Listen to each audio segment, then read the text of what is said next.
Pag-usapan na naman natin ngayon mga ka-alien about sa pagpakain ng gagamba. Before that, advertise muna.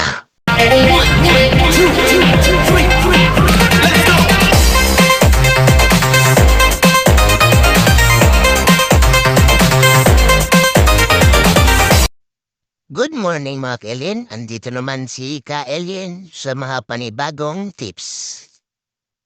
Ano-ano ba ang pwede nating ipakain sa ating G? Maliban sa hipon. Pag-usapan muna natin ang hipon. At paano natin ma-preserve ang hipon na pwede nating mapakain hanggang sa huling laman ng hipon. Kasi para nakabili tayo ng hipon, isang gamit lang. Pag wala kayong rep, matatapon kasi masisira na. Pero pag mayroon kayong rep, dito gawin nyo. Kukuha lang kayo ng tamang-tama para sa ipakain nyo sa gagamba nyo. Tapos yung sobra ay lagay nyo sa sidlan, ilagay nyo sa freezer para tumigas. At pag kinabukasan na naman hanggang sa maubos, kuha ka lang ng kunti para sa ipakain mo. Yan, para ma-preserve mo ay pinapakain mo sa G natin. Another one na pwede natin ipakain sa ating mga G. Una, hipon, pinaka-common. Pangalawa, may gumagamit din ito, yung iba, hindi alam, para na to sa hindi nakakaalam. Ito, yan.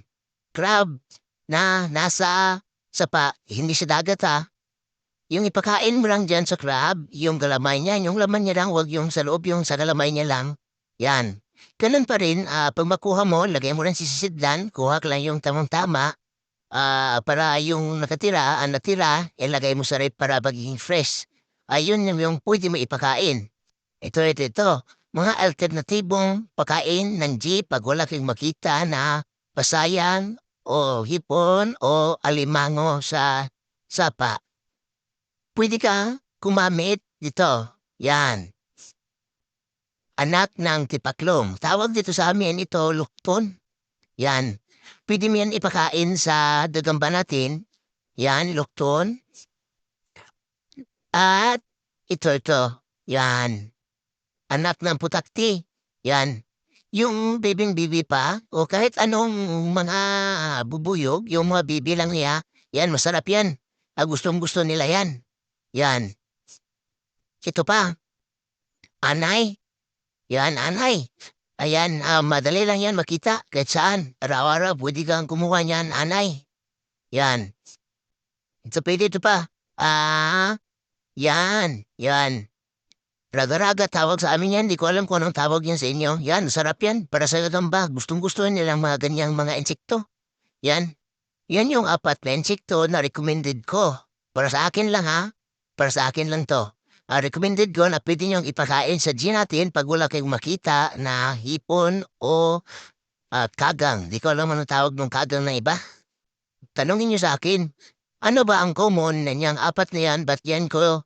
Yan ang pinapakain ko sa G. Salang. Kundi, protein.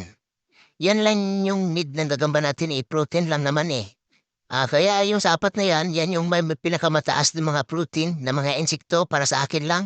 Pwede naman kayo sumubok ng iba. Pag wala talaga kayong makita, para sa akin, yan yung maganda para sa akin. Sana suportahan niyo pa ako sa aking mga gagawing video at mga tips. Mabuhay kayong lahat mga ka-alien. Maraming salamat.